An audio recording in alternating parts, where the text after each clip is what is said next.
what is the potential after effect? Hi, Chef Patrick, what is the potential after effect or implication of the upcoming INC rally? Well, it's a wake-up call, hopefully, for this administration to actually do work. Kasi ang ginagawa nila ay puro politika. Halimbawa, itong pagbibigay ng ayuda, that's really just politicking because you are not creating anything. And in fact, might be reversing any economic gains that we have already made. O, di ba? Handouts don't make bridges. Handouts don't make the trains run.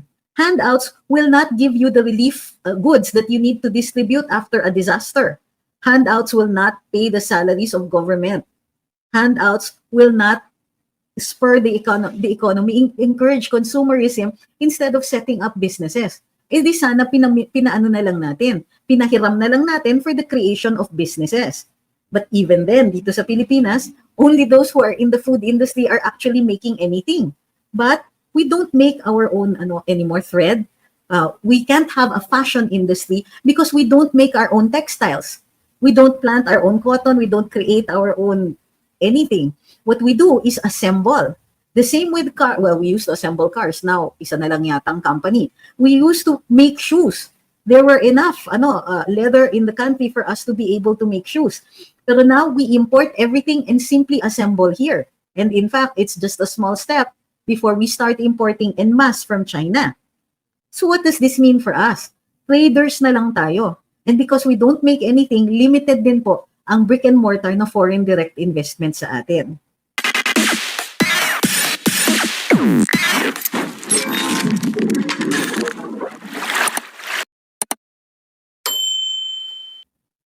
So the INC rally might give a wake-up call to our economic managers as well as maybe to the president whose entire economic program is the Maharlika Fund. Yun po yung kanyang brilliant answer to recovery, economic recovery post-pandemic. He's not building anything. He's not creating more industries. He's not even creating more jobs. Kasi ang inatupag niya is only the infrastructure. So hopefully, mag-wake up call na they're not going to win any future elections. So, however, I would like to point out that the INC rally is not economic in nature. It's not about the mismanagement of our economy, but actually about the unjust impeachment proceedings they are initiating against DP Inday. So I don't know how it's going to affect us, but hey, sabi ni Tsunada, wake up call to abolish the fashion industry. There's so many people pa rin who need that for their jobs. We are assemblers, and dati we used to export a lot to the United States, but they have imposed quotas on us now. So I don't know, most of the dresses that we make are bought locally only. So, but it's impossible to abolish a fashion industry. People will need clothes. Kasi I think what you think when you say fashion industry is yung mga haute couture. Hindi lang po. Siyempre, kahit yung mga duster, kailangan natin, di ba, para masuot. Tama lang na gustong baliin ni VP Sara yung ng presidente. Ay, di marunong gampanan ng tungkulin. Ay. Sabi ni Victor De Paz, who are these economic advisors of this present administration and the PR consultants? They seem to be colluding and plotting the downfall of our country. Is the CIA involved? Just asking. I don't know about the alphabet agencies, no? But I don't think that this is a deliberate plotting and colluding for the downfall of the country. I think it is more like just plain stupidity and ignorance and greed, because they see that there's money in doing these things. Look, in fact, I've spoken to one of the economic advisors and he says kasi, it's really, sabi niya, mas mahirap pa nga mag-create daw ng sariling industry na tayo yung gumagawa. It's cheaper to just import. And so, import yung ginagawa. There is no advice to create new industries. There's no advice to actually make things. But we have the materials to make things. We have nickel, we have gold, we have iron ore. But we export everything.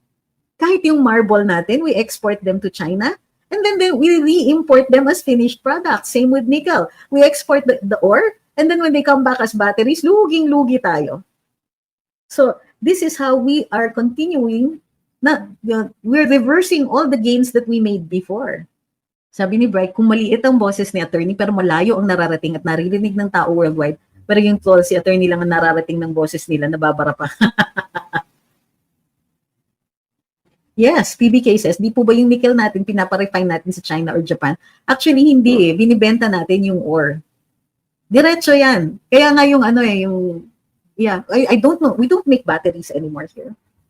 Sabi ni Greyco, ang mura ng pagkain at bilihin sa Thailand, bakit hindi nila magawa dito sa Pinas yan?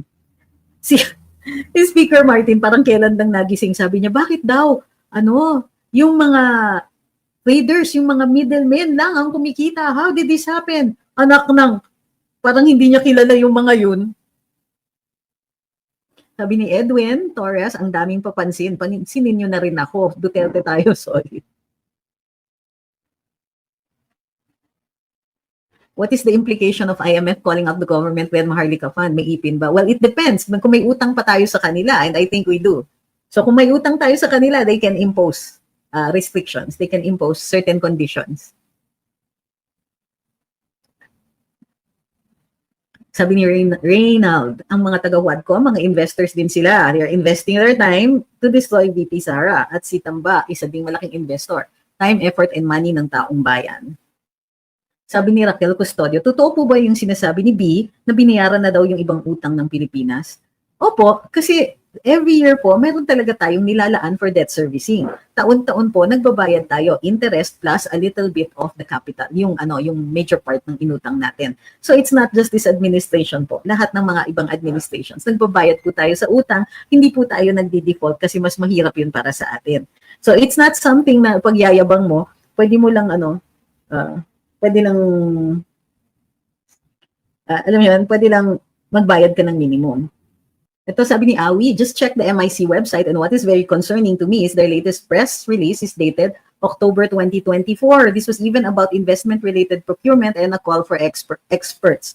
This is concerning. Sabi sa inyo dalawa pa lang yung major accomplishments ng Maharlika Investment Fund.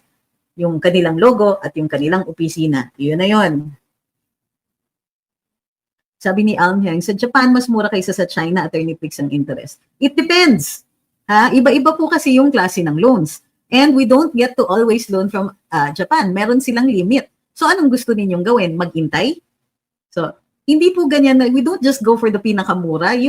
Actually, pinag-usapan na namin ito doon sa Karambola. You get first what is available and then you negotiate. Yung ibang negotiations dyan isn't just about the interest, but also how you pay it, sino yung i-hire. So halimbawa, pag ang Japan nagpa-loan, and actually some of the Chinese loans are like this also, and any other loans that we get that are international, dapat kanila yung consultants, kanila yung project managers or whatever, kanila yung construction company, etc. Kumikita din sila. And hindi po lahat ng pera na yan ay pumapasok din. There are some countries na magbibigay nga sila ng loan, pero ang gagawin nila, kukunin nila from our local banks, meaning walang infusion dito, and yes, Japan does that. So, which one is it? Hindi mo pwede basta sabihin na mas mura ang interest from Japan. Says who? And in every contract, and in every single one, what about yung mga development funds nila? What about yung mga soft loans, hard loans? What about yung mga private loans? Hindi po yan kasiguruhan. It also depends on whether or not there is a sovereign guarantee. Marcos po, kung di ako nagkakamali may steel company ang Pinas, pero may nagbenta noon, di ko lang matandaan kung kaninong admin yun. It was either Marcos or Cory. Pero the downfall of our steel industry, talagang yung mga yun. Pwede parang sinasabi lang ni Tambi na hanggang dyan lang kayo maging mahirap. The incompetence of this admin in 19th Congress resulted in disproportionate financial opportunities for them. Sabi ni Foreign Glass Works, si Ramos po ang nagbenta. Okay, thank you for that information. Sabi ni Joa Her, ano po kaya mangyayari kapag hindi inayos ni BBM yung budget for 2025? Nakakalungkot kasi talaga ang mga nawawala sa budget. Sabi ni, well, it will go to court and re-enacted ang 2024 budget. Ngayon, yung sinasabi ni Senator Coco, no big deal, it happens all the time, late tayo nagpasa ng magsusurvive naman tayo. Shush! Ang problema kay Senator Coco, nilalamp na naman niya, sweeping generalization. Unang-una, it depends. Ganong katagal bago maipasa yung 2025 budget? Kung magtagal yan, that means delay. Kasi yung ibang mga proyekto, hindi yan marireleasan or madidelay yung kanilang mga releases. Sa totoo lang, lalo pang madidelay yung mga fees ngayon ng mga consultants and so on. Yung sweldo lang po talaga ang tuloy-tuloy.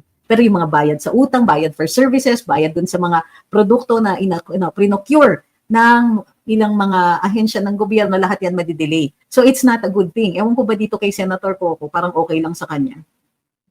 Sabi ni Bright, may kasama akong Koreano na pinagmamalaki niya sa akin ng mga Korean brands na sasakyan. Tapos nagtanong kung ano yung sa atin. Sabi ko meron sa raw sa kamalagyan niyang car brands. Ganun eh. Sabi ni Busong Kid, dapat palawigin pa yung education natin, focused sa production. Gaya nung nakikita ko sa mga video clips sa China, mga baby pa marunong na gumawa ng basket, magkumpuni at magtahi. Well, hindi lang po yun, technology din. Ang pangako nga ni Pangulong BBM, lalong-lalo na during the campaign, is ang future daw natin nakasalalay sa technology. Kasi if we have limited resources and limited finances, we have to make use of technology in order to set up our industries. Kaso, puro lip service. Ano na ang narinig natin sa technology natin? Ano ang ginagawa? Sabi ni Ma'am Cecilia, so yung mga economic advisors ni PBBM, di nila na-foresee yung mga mangyayari kung kinuha ang part ng revenues nila?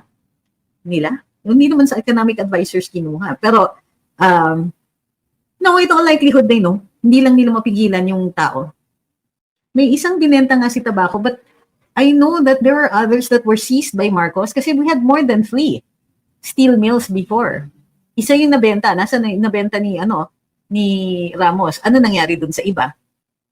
Sabi ni Jane, okay lang kay Coco na enabler kasi he's not affected by the inflation. Tuloy ang sarap ng buhay niya. Ang problema na lang po yata ni Senator Coco is how to win in Marikina. Ito, sabi ni Chicken Monkey, it's sad that the PH loses the banana export to China by 40%. Puro kasi US itong si PBBM. Ayan, pati banana exportation natin affected na. Hindi lang yata banana, pati yung di ba? Mango? Sabi ni Awi, masyado kasi silang Congress admin and economic advisors, selfish at short-sighted. They only see their immediate gains but not its longer-term effect on the country. Durian, sabi ni P. Tama, durian rin po. Sabi ni Busog Kid, ni-tabulate ko pala sa Excel sheet yung post nyo about kung sino yung dapat huwag iboto. Di po ako nakapagpaalam ngayon lang. Okay lang, I saw it. Okay lang naman. Kasi basta you indicate naman na nanggaling yun sa amin, okay lang. Sabi ni Ma'am Marie, paano susolusyon ni BBM ang problema sa budget? Pwede niyang i-line dito yung mga insertions, pero paano yung mga nabawasan? Hindi naman niya pwedeng ibalik yon, correct? Unless magpatawag siya ng special session ng BICAM. Pero di niya kaya kontahin si Tambahudas. Kawawa talaga tayo, correct? Or he'll have to use his political capital at ilalagay doon na, sige, kayo, Tamba, Senate President, rework this. Ito ang ilabas ninyo. Let's see kung may papalag. Lalong-lalo na yung isa doon, papalag kaya yon? Norris Channel said, banana, durian, mangustin, pomelo, mangga. Even sa Qatar, wala na. Aray. So, anong gagawin natin about this? So, kaya natin pinag-uusapan ng mga to para naiintindihan natin yung breadth and depth of the damage that they are doing to us. Sa totoo lang, nung sinabi nila noon na 800 billion ang ilalagay nila sa ayuda, kinabahan ako. Kasi talagang literally waldas. And of course, dun sa 800 billion na yun, hindi naman lahat yan talagang napunta sa ayuda. Yung iba gagamitin yan in aid of re-election or elections. Yung iba dyan, straight to pocket. So, parang pinalalakas lang natin and we are allowing the thieves to profit from their crime. So, what do? Number 1, hindi po lahat ng mga Pilipino alam ito. So, kailangan palawakin natin yung reach ng mensahe na ito. We have to tell the people what these officials are doing. Next, well, yung ibang mga organizations, of course, may INC rally. Meron pang rallies yung iba. So, eventually, we will have to make a decision. Kaya pa ba natin? Or are we willing to risk the future of our kids na hindi tayo nagtitipon-tipon to speak out against this? Sabi ni Ma'am Jean, grabe ka-weak ni Marcos Jr. The guy is beyond incompetent. He doesn't have the heart for Filipino people. So unfit to lead. Sabi ni Grayco, sabi ni Cheese, gumaganda ang ekonomiya. Sabi ni Tamba, kailangan ng ayuda kasi may krisis. Hala, paano na? Sabi ni Raquel, sa Bicol nagkaroon ng landslide, bagyo, bulkan, taas ng mga bilihin at iba pa. Sabi ni Diego, kung nakinig lang tayo kay Digong noon, pero andyan na yan, sana vote straight na natin PDP laban slate at mga guest candidates. Bakit hindi po pare-pareho yung distribution ng AKAP? Yung iba 5K, yung iba naman 3K line lang. Bottom line, paano ba ang mag-claim? Parang gusto ko din mag-claim ng sa akin. Total, pera ko naman din yun. Check nyo yung DSWD website. Mark Anthony Morales says, nakaabot din, pero wala talaga sa notifications ko. My day is not complete pag di ko madinig boses ni attorney. Kahit team replay, okay lang. Feeling ko kasi kulang araw ko pag alang info from her kasi mas credible pa kaysa TV News. Hi, thank you. Matt Bunso, says, tanong lang po, ang daming perang nasa budget pero ang hirap pa rin ng pamumuhay sa Pilipinas. So ano yung tanong po? Ito, sabi ni Tatay, Tatay 888, sabi niya, if I recall correctly, FEM requested the steel mills and nationalized it into one, Philippine Blooming Mills. Then Cory and Ramos sold it and the buyer turned it into scrap. There you go. Sabi ni Giselle Aguilar, dito po sa amin sa Cavite, hanggang ngayon di pa binibigay ang ayuda sa mga 1K lang tapos na ang Pasko. Correct. Sabi ni Skipper naman, I think yung ganyang kalaking ayuda nakaka-apekto sa inflation. Since maraming pera, may purchasing power, tataas ang demand, so tataas presyo ng mga bilihin. Well, it's already happening, di ba? Sabi ni Ma'am Morena, uutang na naman ng 629 billion ng administration. Sa totoo lang, dahil ginagamit na nila yung unprogrammed funds, ibig sabihin, hindi na maipagkasya yung ating tax collections doon sa sa national budget at hindi siya reachable, kumbaga, unrealistic. Sabi ni Klein, sa sobrang tagal nila, di nakabalik sa pelasyo, kaya grabe yung pagkahayok sa yaman ng Pinas. Kawawa talaga mga sunod na henerasyon, pero lahat ng sobra, may kapalit yan. Darating din ang tamang oras, itiwala natin sa Diyos. Ma'am Maria says, walang pusong Pilipino ang nakaupo sa Malacanang. Kasi sa asawa pa lang, New York, Kersha, salamat nakaabot din sa live mo. Kanina pa ako nagbantay, nasa work kasi watching from Kuwait. Dongdong is watching naman from Cebu City. Sabi ni Ma'am Jackie, like and share po tayo, masyadong mababa daw ang likes. Sabi ni Bulantoy, dun pa lang sa pagpapatawag ni Martin Tamba sa mga PNP, AFP, Congress pala sa meeting, ha? Talaga, siya ba ating presidente? Ang tanong nga bakit buwan-buwan halos si General Marbil ay dalaw ng dalaw kay Speaker Martin Romualdez? Bakit every month nandun siya? Reporting o collecting? Tatanong lang naman. We don't know what he's doing there. Sabi ni Ma'am Alice, nakakalungkot na pag-asa na nga lang meron tayo, pilit namang hinihila pababa ng mga politiko. Sabi ni Rari, sa ilang libong katao na naaayudahan nila ng isang beses, ilang milyon tao kaya ang hindi kasali doon. Ang lungkot, no? Sabi ni Vin Elizalde, buti talaga attorney nag-resign ka na under the Marcos admin. Everything makes sense now. Sabi ni R. Cell, I feel we're getting there. Marami na po ang natututo. Biased mainstream media post ay mostly pinagtatawanan sa reaction sa posts nila while trying hard to support the admin. More people are so vocal in the comment section para supply mga weak and unreasonable arguments for the admin. So that's what we try to do here, is to keep arming you with your arguments para sa bardagulan, hindi kayo natatalo. So yun po, that's the now. But we said this before, hindi na po bago yung sinasabi natin na yung ayuda is ruinous to the people. It takes money from services and other things that the government provides to us. How can you run a country this way? Na namamayagpag yung ganyang klaseng ruinous na pamumulitika. So, dalawa kagad yung nakita natin hindi pwedeng magpresidente. hindi dapat magpresidente. Si presidente at saka yung pinsan niya. Di ba? They don't know how to run the country, or even if they do, they're not doing it right. Sabi ni Ganfol, yes, correct po, never pa ako natalo sa bardagulan.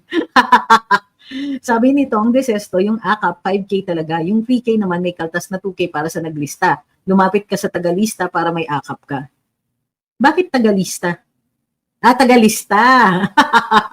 Grabe. Sabi ni Edwin, sobrang sakit na rin ang pagtaas ng dollars. Yung order ko ng mga finishers medals for fun run from China ay sobrang laki na ng tinaas. Hindi tuloy kami nakapagbaba ng registration fee. Yun na nga mura nga ang bilihin sa China pero humihina yung peso. Paano yan? Romel says, watching from Al Qasim, KSA, my after-work routine is watching you live. Music to my ears. Nakakalungkot lang nangyayari sa atin. Missing the Duterte presidency.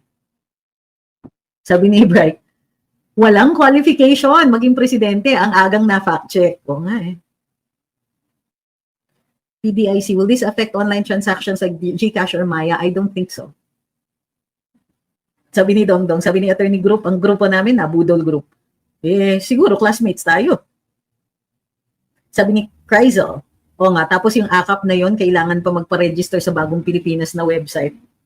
Alam niyo yung mga registration na yan, ibig sabihin targeted audience po kayo for their election campaign materials.